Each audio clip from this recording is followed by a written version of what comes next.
नमस्कार शिक्षक मित्रांनो.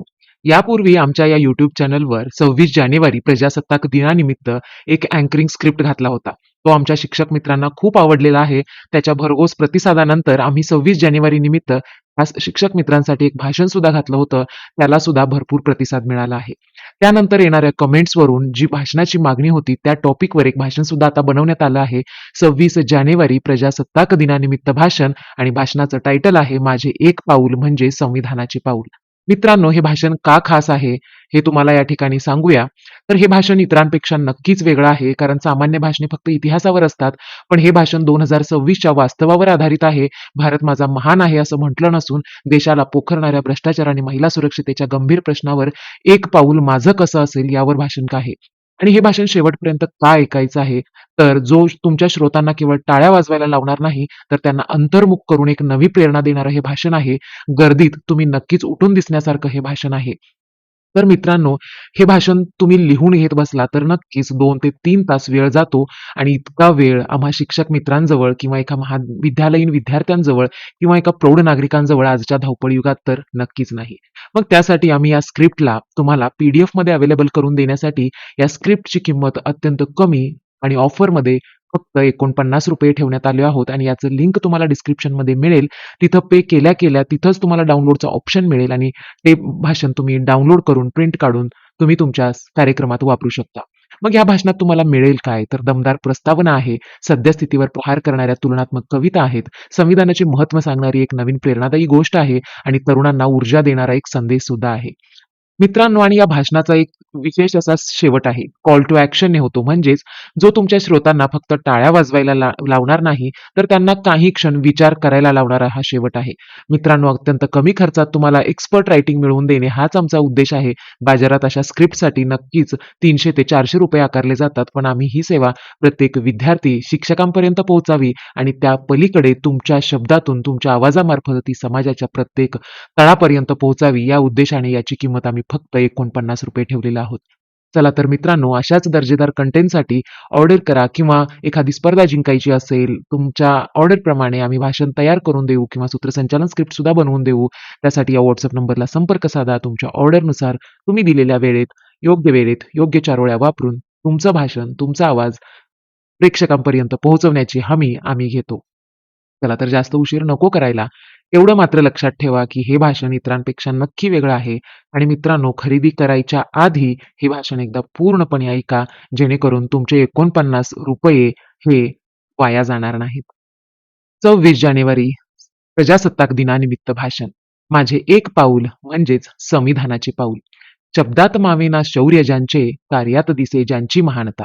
त्या क्रांतीवीराच्या बलिदानाने लाभली भारताला ही भव्यता. संविधानाच्या पावन स्मृतीने सजली ही आजची सकाळ. प्रजासत्ताक दिनाच्या उत्सवाने उजळला हा भारताचा सुकाळ. प्रजासत्ताक दिनानिमित्त व्यासपीठावर उपस्थित आजच्या कार्यक्रमाचे सन्माननीय प्रमुख पाहुणे, आपले आदरणीय मुख्याध्यापक, ज्ञानदान करणारे सर्व शिक्षक वृंद आणि भारताचे उज्ज्वल भविष्य असलेल्या माझ्या प्रिय विद्यार्थी मित्रांनो, सर्वात आधी तुम्हाला 77व्या प्रजासत्ताक दिनाच्या खूप खूप शुभेच्छा. नयनी दाटला अभिमान अन हृदयी प्रेमाचा झरा. पाहून हा देशभक्तीचा सोहळा मन झाले आज कासावीस अन आतुर. तिरंग्याच्या या सावलीत जेव्हा अवघा देश एकवटतो, तेव्हा भारतीय असण्याचा आनंद शब्दांच्या पलीकडे जातो. भारतीय असल्याचा आनंद शब्दांच्याही पलीकडे जातो. मित्रांनो, आज 26 जानेवारी सकाळी शाळेच्या मैदानावर आल्यावर आणि तुम्हा सर्व विद्यार्थ्यांच्या हातातील तो छोटासा पण सन्मानाचा तिरंगा पाहिल्यावर माझे मन आनंदाने भरून आले. खरे सांगू तर सभोवतालचे हे वातावरण पाहून असे वाटते, की देशभक्ती ही केवळ पुस्तकात वाचायची गोष्ट नाही, तर ती आपल्या श्वासाश्वासात भिनली आहे. जेव्हा मी तुम्हा सर्वांना एका सुरात राष्ट्रगीत गाताना पाहतो, तेव्हा असे वाटते, की आपल्या देशाचे भविष्य खरोखरच सुरक्षित आणि तेजस्वी आहे. शिक्षक म्हणून जेव्हा मी तुमच्या डोळ्यातील हा उत्साह आणि देशप्रेम पाहतो, तेव्हा मला खूप भाग्यवान वाटते. हा आनंद कोणत्याही संपत्तीपेक्षा मोठा आहे, कारण तो आपल्याला आपल्या मुळांशी, आपल्या राष्ट्राशी जोडतो. चला, हाच उत्साह, हीच देशभक्ती वर्षभर आपल्या कार्यातून जिवंत ठेवूया. आजचा हा सोहळा इतका सुंदर आणि भव्य दिसतोय, त्याचे संपूर्ण श्रेय माझ्या प्रिय विद्यार्थ्यांना जाते. गेल्या काही दिवसापासून मी पाहतोय, की तुम्ही या कार्यक्रमासाठी किती मेहनत घेतली आहे. कुणी पहाटे लवकर येऊन मैदानावर सुंदर रांगोळी काढली, तर कुणी तासनतास संचालन म्हणजेच परेडचा सराव केला. काहींनी देशभक्तीपर गाणी आणि भाषणासाठी केलेली तयारी खरोखरच वाखाणण्याजोगी आहे. विद्यार्थ्यांनो, तुमची तयारी ही केवळ एका दिवसाच्या कार्यक्रमासाठी नाही, तर ती तुमच्या शिस्तीची आणि देशाप्रती असलेल्या तुमच्या निष्ठेचे प्रतीक आहे. जेव्हा तुम्ही एखादा राष्ट्र उत्सव इतक्या गांभीर्याने आणि आनंदाने साजरा करता, तेव्हाच खऱ्या अर्थाने आपण एक समर्थ राष्ट्र म्हणून उभे राहतो. तुमच्या या मेहनतीमुळेच आजचा 26 जानेवारीचा हा सोहळा अधिकच तेजस्वी दिसत आहे. तुम्हा सर्वांचे त्यासाठी मनापासून कौतुक. मित्रांनो, वेळ गेला तरी चालेल, पण हे तुमचे कौतुकाचे शब्द तुमच्या विद्यार्थ्यांना देशभक्तीबद्दल जागृत करतील. चला, शाळा आणि पालकांच्या साथीने प्रगतीचे नवे स्वप्न रंगले. तुमच्या मौल्यवान सहकार्याने हे संस्कारांचे अंगण सजले. शिक्षक आणि पालकांचे नाते जणू एक घट्ट विणा आहे. राष्ट्राच्या या जडणघडीत तुमचे योगदान अनमोल आहे. आजचा हा प्रजासत्ताक दिन कार्यक्रम साजरा करताना मला आवर्जून उल्लेख करायचा आहे तो आपल्या समिती, शिक्षक, उपस्थित सर्व पालकांचा. एक राष्ट्र म्हणून जेव्हा आपण प्रगतीचा विचार करतो, तेव्हा त्याचे बीज शाळा आणि घर या दोन्ही ठिकाणी रोवले जाते. आमचे शिक्षक शाळेत ज्ञानाचे दान देतात, पण त्यांच्या पालकांच्या सहकार्याची जोड मिळाल्याशिवाय विद्यार्थ्यांचे व्यक्तिमत्व पूर्ण होऊ शकत नाही. आजच्या या सोहळ्याची तयारीसाठी आणि शाळेच्या प्रत्येक उपक्रमात ही समिती ज्या पद्धतीने आमच्या पाठीशी खंबीरपणे उभे राहते, ते खरोखरच कौतुकास्पद आहे. पालकांनो, तुमच्या विश्वासामुळेच आम्ही या विद्यार्थ्यांचे उद्याचे जबाबदार नागरिक म्हणून घडवू शकत आहोत. 26 जानेवारीच्या या ऐतिहासिक दिवशी मी सर्व शिक्षकांच्या वतीने आपले आभार मानतो आणि अशीच साथ पुढेही मिळत राहू अशी आशा व्यक्त करतो. मित्रांनो, हे वाक्य तुम्हाला शिक्षक आणि पालक यांना जोडण्यासाठी उपयोगी ठरतील. आणि जेव्हा शिक्षक आणि पालक यांचा संबंध चांगला असतो, त्यावेळेला शाळेला विकासापासून कोणीही रोखू शकत नाही. इतिहासाच्या पानावरचा सुवर्णक्षण हा आज उगवला. लोकशाहीचा उत्सव हा अवघ्या जगात गाजला. संविधानाच्या तेजाने प्रकाशली आजची ही मंगल पहाट. प्रजासत्ताक भारताची ही जगावेगळी आहे थाट, ही जगावेगळी आहे थाट. आजचा हा दिवस 26 जानेवारी आपल्यासाठी केवळ एक सण नाही, तर तो अस्तित्वाचा सन्मानाचा सोहळा आहे. 76 वर्षापूर्वी आजच्याच दिवशी आपण स्वतःला एक संविधान दिले आणि आपला भारत खऱ्या अर्थाने प्रजासत्ताक झाला. मग मित्रांनो, प्रजासत्ताक म्हणजे काय? चला आपण समजून घेऊया. तर जिथे प्रजेची म्हणजेच लोकांची सत्ता असते, आपण जे स्वातंत्र्य अनुभवत आहोत, जी प्रगती आपण आज डोळ्यांनी पाहत आहोत, त्यामागे आपल्या संविधानाचा मोठा वाटा आहे. हे संविधान आपल्याला केवळ हक्क देत नाही, तर एक चांगला नागरिक म्हणून आपली कर्तव्य काय याची जाणीव करून देतो. एका मोठ्या शहरात एक प्रसिद्ध शिल्पकार राहत होता. तो भारताचा एक विशाल नकाशा दगडातून घडवत होता. त्याचे काम पाहण्यासाठी एक लहान मुलगा रोज तिथे यायचा. एके दिवशी तो मुलगा शिल्पकाराला म्हणाला, "काका, हा नकाशा इतका मोठा आहे की तो तुम्हाला पूर्ण करायला कित्येक वर्ष लागतील. तुम्ही एकटे हे कसं काय करणार?" शिल्पकार हसून म्हणाला, "बाळा, मी पूर्ण नकाशा एकत्र घडवतच नाहीये. मी फक्त आजचा दिवस या नकाशावरचा एक छोटासा कोपरा घासून गुळगुळीत करण्यात लक्ष देतोय. माझ्यासाठी तो कोपरा म्हणजे संपूर्ण भारत आहे आणि माझ्यासाठी तो कोपरा म्हणजे संपूर्ण भारत आहे."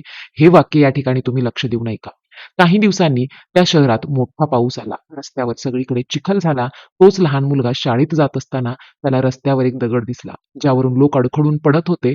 मुलाने विचार केला, हा दगड बाजूला करणं माझं काम नाही, तर हे नगरपालिकेचं काम आहे. पण त्याला त्या शिल्पकाराचे शब्द आठवले, माझ्यासाठी तो कोपरा म्हणजे संपूर्ण भारत आहे. मुलाने विचार केला. त्या मुलाने आपला दप्तर बाजूला ठेवला आणि त्याने ताकद लावून तो दगड रस्त्याच्या कडेला केला. ते असलेल्या एका आजोबांनी त्याला विचारले, "बाळा, तुला शाळेला उशीर होईल, हे कशासाठी केलंस?" मुलगा अभिमानाने म्हणाला, "मित्रांनो, लक्ष द्या, फक्त आपली कृती हा आपल्या विचारांमध्ये असलेला बदल आहे." मुलगा अभिमानाने म्हणाला, "आजोबा, जर मी हा रस्ता स्वच्छ केला, तर भारताचा एक छोटासा तुकडा सुरक्षित झाला. जर मी माझ्या वाट्याचा भारत सुधारला आणि अशाच प्रकारे देशातल्या प्रत्येकाने आपापल्या बाजूने एक पाऊल रस्ता सुधारला, तर संपूर्ण भारत देश सुधारायला किती वेळ लागेल?" विद्यार्थी मित्रांनो, आज 26 जानेवारीला आपल्या भारत बदलण्यासाठी दिल्लीला जाण्याची किंवा सीमेवर लढण्याची गरज नाही, तर आम्ही जिथे आहोत, म्हणजेच जेव्हा तुम्ही शाळेच्या मैदानातला कचरा उचलता तेव्हा भारत स्वच्छ होतो. जेव्हा तुम्ही कोणाशी खोटं न बोलता प्रामाणिक राहता तेव्हा भारत भ्रष्टाचार मुक्त होतो. जेव्हा तुम्ही वर्गातल्या सहकार्याचा सन्मान करता तेव्हा भारत सुरक्षित होतो. आपल्याला फक्त एक गोष्ट लक्षात ठेवायचं आहे, मी म्हणजे माझा भारत आहे. जर मी एक पाऊल पुढे टाकलं, तर भारत एक पाऊल पुढे जाईल. जर 140 कोटी भारतीयांनी आपापल्या जागी राहून फक्त एक पाऊल प्रामाणिकपणाचं, एक पाऊल शिस्तीचं, एक पाऊल भ्रष्टाचार मुक्ततेचं घातलं, तर जगातील कोणतीही शक्ती आपल्याला महासत्ता होण्यापासून रोखू शकणार नाही. लक्षात ठेवा, आपलं एक पाऊल ही भारताची नवी ओळख आहे. संविधान हे केवळ डॉक्टर बाबासाहेब आंबेडकरांनी लिहिलेलं पुस्तक नाही, तर आपण दररोज कसं वागावं याचा आरसा आहे. आज या प्रजासत्ताक दिनी ही शपथ घेऊया की मी केवळ भारत पाहायला जाणार नाही, तर मी माझ्या कृतीतून भारत घडवेन, जे इतर लोक पाहायला येतील. माझे एक पाऊल संविधानाचे पाऊल माझे एक पाऊल म्हणजे प्रगत भारताचे पाऊल. मित्रांनो, आवडत असेल तर आत्ताच डिस्क्रिप्शनमध्ये लिंक दिलेला आहे. त्या ठिकाणी जाऊन हा PDF परचेज करा. किंमत आहे फक्त ₹49. चला पुढे पाहूया. संविधानाशिवाय भारताची कल्पना करणे म्हणजे दिशाहीन जहाजासारखे आहे. जर 26 जानेवारी रोजी आपले संविधान लागू झाले नसते, तर आजच्या 2026च्या भारताचे चित्र अत्यंत भयावह आणि अस्थिर असते. संविधान नसते तर काय झाले असते पाहूया. विद्यार्थी मित्रांनो, कधी विचार केलाय का, की जर आपल्याकडे संविधान नसते तर आपण कसे असतो? संविधान नसते तर नसता मिळाला जगण्याचा हा सन्मान. संविधान नसते तर नसता मिळाला हा जगण्याचा सन्मान. अंधारात बुडाले असते आपले हे हिंदुस्थान. ना अधिकार असते कुणा, ना कायद्याचे छत्र, अराजकतेच्या वणव्यात होरपळले असते अवघे राष्ट्र. होरपळले असते अवघे राष्ट्र. कल्पना करा, जर आज आपल्याकडे हे पवित्र भारतीय संविधान नसते, तर आपला भारत आज कसा असता? संविधानाशिवाय आपण एका दिशाहीन नौकेसारखे असतो, जिथे ना कायद्याचे रक्षण असते, ना माणसाला माणूस म्हणून जगण्याचा अधिकार. जर संविधान नसते, तर आपल्याला हवे ते बोलण्याचे, आपल्या आवडीचे शिक्षण घेण्याचे किंवा देशात कुठेही मुक्तपणे फिरण्याचे स्वातंत्र्य आज मिळाले नसते.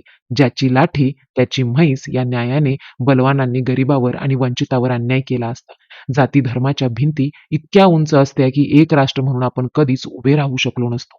महिलांना आजही घराबाहेर पडून प्रगती करण्याची आज जी संधी मिळते ती संधी मिळाली नसती आणि सामान्य नागरिकाला मतदानाचा अधिकार नसल्यामुळे आपली प्रज्ञा आणि मते मांडायला जागाच उरली नसती. थोडक्यात सांगायचे तर संविधान नसते तर आज आपण लोकशाहीच्या उजेडात नसून अराजकतेच्या आणि गुलामगिरीच्या अंधारात चाचपडत असतो. येथे एक छोटी आणि बोधप्रद गोष्ट आहे जी भारतीय संविधानाच्या स्वरूपाशी मिळती जुळती आहे.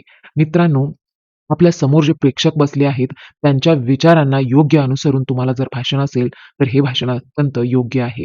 चला आपण ती गोष्ट पाहूया. एका मोठ्या राज्याचा राजा एकदा खूप चिंतेत होता. त्याचे राज्य एका विशाल नदीच्या दोन्ही बाजूला पसरलेले होते. नदीच्या एका बाजूला डोंगराळ भाग होता जिथे खाणी होत्या आणि दुसऱ्या बाजूला सुपीक जमीन होते जिथे शेती होत्या. दोन्हीकडच्या लोकांना एकमेकांकडे जाण्याची कोणताच मार्ग नव्हता. लोक आपापसात भांडायचे कारण प्रत्येकाला वाटायचे की आपलाच भाग श्रेष्ठ आहे. राजाने देशातील सर्वात बुद्धिमान वास्तुविशारदाला बोलवले आणि सांगितले, असा एक पूल बांध जो कधीही तुटणार नाही आणि जो सर्वांना एकत्र जोडेल. त्या वास्तुविशारदाने एक पूल बांधला. मग तो जगातला इतर पुलांसारखा नव्हता. त्याने त्या पुलांसाठी दगड हे जगातील वेगवेगळ्या देशातून मागवले. पुलाचा पाया त्याने अशा दगडांपासून रचला जो अत्यंत ताठर म्हणजे कठोर होता, जेणेकरून वादळातही तो हलणार नाही. पुलाचे खांब त्याने अशा लाकडाचे बनवले जे लवचिक आहेत आणि जेणेकरून मोठा भूकंप झाला तर ते थोडे झुकतील पण तुटणार नाही. पुलाच्या रस्त्यावर त्याने विविध रंगाच्या विटा लावल्या जेणेकरून सर्वांना तिथे आपलेपण वाटेल. जेव्हा पूल तयार होईल तेव्हा राजाने विचारले, या पुलाचे नाव काय ठेवायचे?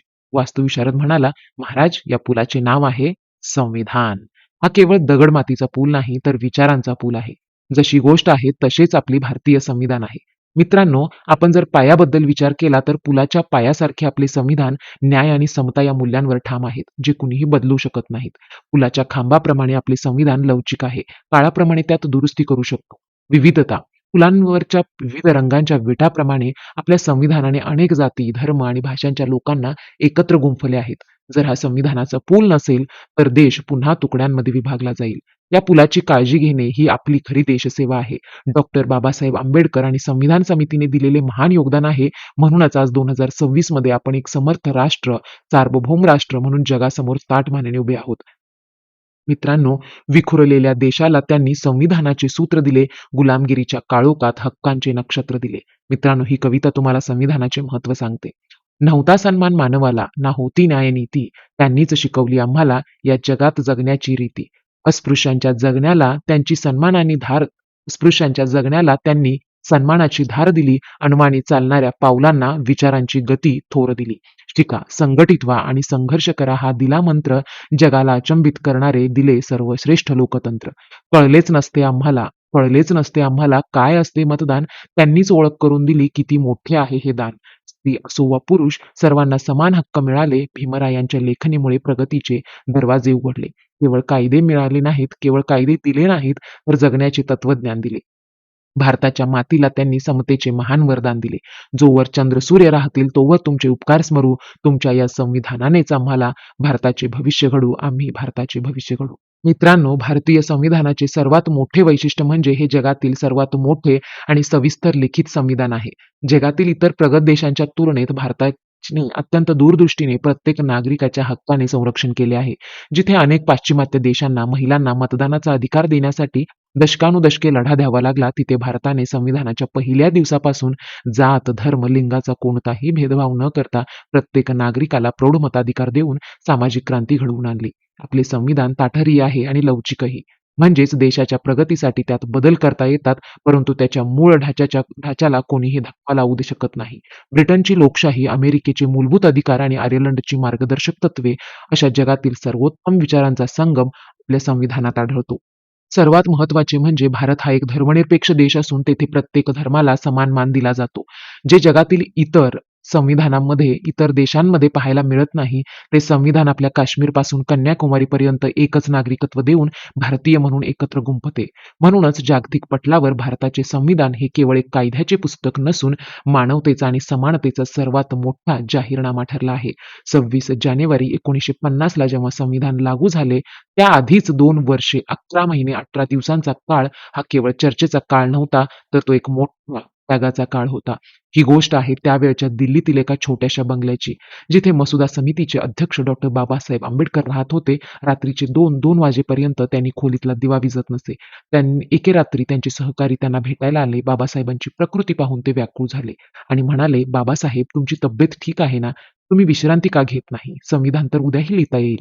तेव्हा बाबासाहेबांनी अत्यंत गंभीरपणे उत्तर दिले, "मला विश्रांती घेण्याचा अधिकार नाही. मी केवळ एक पुस्तक लिहित नाही, तर मी या देशातील कोट्यावधी शोषितांचे, दलितांचे आणि महिलांचे भवितव्य लिहित आहे.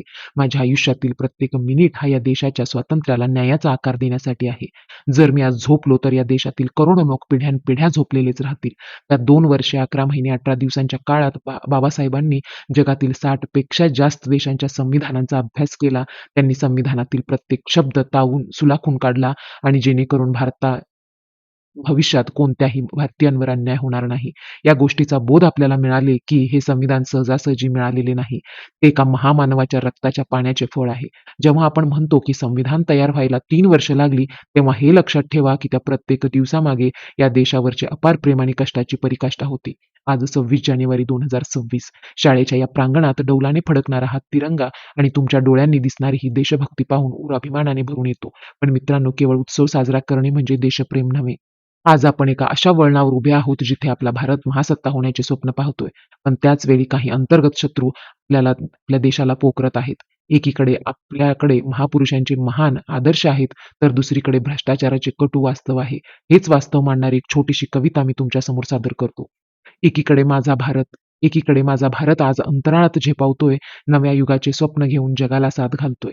डिजिटल क्रांती, आधुनिक रस्ते, प्रगतीची ही शक्ती, तिरंग्यासाठी वाहून घेणारी तरुणांची ही भक्ती आहे. पण दुसरीकडे याच मातीला भ्रष्टाचाराची वाळवी लागते. स्वार्थाच्या या अंधारात कुणाची तरी संधी भागते. लाचखोरी आणि बेईमानीने देशाचा पाया खचतो आहे. प्रामाणिक माणसाचा हक्क येथे पावलापावलावर ठेचतो आहे. संविधानाने दिला अधिकार, आपण कर्तव्य विसरलो. सत्तेच्या आणि पैशाच्या मोहापायी आपण मात्र बदललो. जर भ्रष्टाचार मुक्त करायचा असेल तर मनापासून लढावे लागेल. केवळ भाषणे देऊन नव्हे, तर स्वतःला बदलावे लागेल. उचलूया पाऊल स्वच्छतेचे, विचारांच्याही अंगणात. भ्रष्टाचार मुक्त भारत घडवू 2026च्या या प्रयत्नात. संविधानाचा दिवा पेटवू, भ्रष्टाचाराचा काळोख सरू. एकनिष्ठेने वागून आपण देशाला पुन्हा महासत्ता करू. मित्रांनो, कदाचित हे भाषण तुम्हाला लेंदी वाटत असेल, पण शिक्षक म्हणून आपण इतकं तरी ओळखतो, की आपण 4 पानं वाचली की परीक्षेत जाऊन 1 पान लिहितो. तसंच आहे हे भाषण. जरी लेंदी असलं तरी तुम्ही ऐका आणि यावरचा सारांश काय आहे तो तुमच्या भाषणात नक्कीच वापरा. आज आपण 2026 मध्ये आपला भारत एका बाजूला चंद्रावर पोहोचला आणि जगात तिसरी सर्वात मोठी अर्थव्यवस्था बनवण्याचे स्वप्न पाहत आहोत. हे आपल्यासाठी अभिमानास्पद प्रतिनिधित्व आहे. मात्र दुसरीकडे जेव्हा आपल्याच देशावर अंगावर शहारे आणणाऱ्या महिलांवरील अन्यायाच्या घटना घडतात, तेव्हा जागतिक स्तरावर आपल्याला संस्कृतीचा आणि कायद्याचा घोर अपमान होतो. एका बाजूला आपले जवान सीमेवर रक्ताचे पाणी करून देशाचे रक्षण करतात, दुसरीकडे देशाच्या आत बसलेले भ्रष्ट अधिकारी जेव्हा ते कोट्यावधींच्या लाचेसाठी सर्वसामान्यांचा हक्क हिरावतात, तेव्हा तो आपण महान संविधानाचा आणि लोकशाहीचा अपमान करत असतो ना. प्रगत तंत्रज्ञानाच्या आणि डिजिटल क्रांतीने आपण जगाला जिंकत आहोत हे खरे, पण जोपर्यंत आपल्या समाजातून स्त्रियांप्रती असलेली विकृती मानसिकता आणि भ्रष्टाचाराची वाळवी नष्ट होत नाही, तोपर्यंत आपल्या प्रगतीचा हा मुखवटा जगासमोर फिका पडत राहील. या अर्थाने प्रजासत्ताक दिन तेव्हाच साजरा होईल, जेव्हा आपल्या देशातील प्रगतीचा प्रत्येक टप्पा हा नैतिकतेच्या आणि सुरक्षिततेच्या पायावर उभा असेल आणि भारत मातेची मान कोणत्याही कृत्याने खाली शरमेने झुकणार नाही. मित्रांनो, आणखीन एक कथा पाहूया, जिथे आपल्याला आपल्या कर्तव्यांची जाणीव होते. एका गावात पूर्ण अंधार होता, कारण तिथे वीज नव्हती. लोक अंधारात चाचपडत होते आणि एकमेकांवर ओरडत होते. प्रशासन काही करत नाही, सरकार भ्रष्ट आहे, परिस्थितीच खराब आहे. सर्वजण फक्त तक्रारी करत होते, पण कुणीही हालचाल करत नव्हते. त्या गर्दीत एक लहान मुलगी उभी होती. तिने शांतपणे आपल्या खिशातून एक लहानशी मेणबत्ती काढली आणि ती पेटवून आपल्या घराच्या उंबरठ्यावर ठेवली. त्या लहान मेणबत्तीने संपूर्ण गावाचा अंधार दूर झाला नाही, पण किमान तिच्या घरापुढचा रस्ता स्पष्ट दिसू लागला. हे पाहून शेजारच्या माणसाला लाज वाटली. त्यानेही आपली मेणबत्ती पेटवली. हळूहळू एकामागून एक दिवे पेटत गेले आणि काही वेळातच संपूर्ण गाव प्रकाशाने उजळून निघाले. त्या मुलीने संपूर्ण गावाला प्रकाश दिला नाही, तर तिने फक्त स्वतःच्या वाट्याचा दिवा पेटवला होता, म्हणजेच एक पाऊल उचललं होतं. विद्यार्थी मित्रांनो, आज 2026 मध्ये आपला भारत देश सुद्धा अशाच काही अंधकारमय समस्यांशी झुंजत आहे. जेव्हा आपण भ्रष्टाचार पाहतो किंवा महिलांवरील वाढते अत्याचार पाहतो, तेव्हा आपण व्यवस्थेला दोष देत राहतो. फक्त तक्रारी करत असतो, पण स्वतःच्या वाट्याचा दिवा पेटवायचा तर राहूनच जातो. लक्षात ठेवा, तुमचे एक पाऊल म्हणजे संविधानाने दिलेला तो अधिकार आहे, जो अंधार दूर करू शकतो. मित्रांनो, जर तुम्ही ठरवले की मी लाच घेणार नाही आणि घेणार नाहीच, तर तुम्ही भ्रष्टाचाराच्या अंधारात एक मेणबत्ती पेटवली आहे. जर तुम्ही एखाद्या महिलेचा किंवा सहकार्याचा अपमान होताना पाहून तिथे एक पाऊल पुढे येऊन विरोध करता, तर तुम्ही गुन्हेगारी विरुद्धचा दिवा पेटवला. जर तुम्ही जात-पात बाजूला ठेवून फक्त माणुसकीने वागलात, तर तुम्ही एकतेचा प्रकाश पसरवला. लक्षात ठेवा, तक्रार करण्यापेक्षा एक पाऊल उचलून बदल घडवणं हीच खरी देशभक्ती आहे. मनगटात बळ अन् उरात जिद्द, मनगटात बळ अन् उरात जिद्द हीच तरुणाईची खरी ओळख आहे. तुमच्या अफाट ऊर्जेसमोर संकटाचीही भीती तोकडी आहे. उठा, उठा, जागे व्हा आणि टाका पाऊल प्रगतीचे, कारण तुमच्याच हातात भवितव्य या महान राष्ट्राचे, या महान मातीचे. मित्रांनो, आज 2026 मध्ये आपण जगातील सर्वात तरुण राष्ट्र आहोत. हीच आपली सर्वात मोठी शक्ती आहे. तुमच्या रक्तामध्ये जी उष्णता आहे आणि विचारांमध्ये जो वेग आहे, तो या देशाला महासत्ता बनवण्याचे सामर्थ्य ठेवतो. तुम्ही केवळ भविष्याचे नागरिक नाही, तर तुम्ही आजचे चेंज मेकर्स आहात.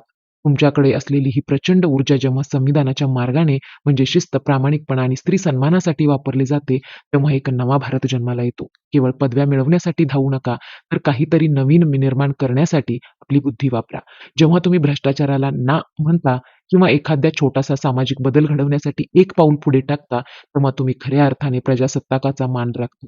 लक्षात ठेवा, तुमची ऊर्जा हे भारताचे पॉवर हाऊस आहे आणि ती विनाशासाठी नव्हे, तर विकसित भारत 2047 चे स्वप्न सत्यात उतरवण्यासाठी खर्च करा. तुमचा उत्साह हाच भारताचा श्वास आहे. त्यामुळे तुम्ही स्वतःला ओळखा आणि देशाला जगाच्या शिखरावर नेण्यासाठी सज्ज व्हा. प्रगतीची ही मशाल आता विझू देऊ नका. तरुणाईच्या सामर्थ्याने भारताची मान झुकू देऊ नका. पुन्हा एकदा तुम्हा सर्वांना 77व्या प्रजासत्ताक दिनाच्या हार्दिक शुभेच्छा. जय हिंद, जय महाराष्ट्र. मित्रांनो, संपर्क आणि ऑर्डरसाठी या व्हॉट्सअप नंबरला संपर्क करा. आमच्याकडे काय मिळेल आणि आम्ही का स्पेशल आहोत ते या ठिकाणी स्क्रीनवर दिसत आहे. नक्कीच पहा आणि हो, PDF आवडलं तर कमेंटमध्ये नक्की कळवा.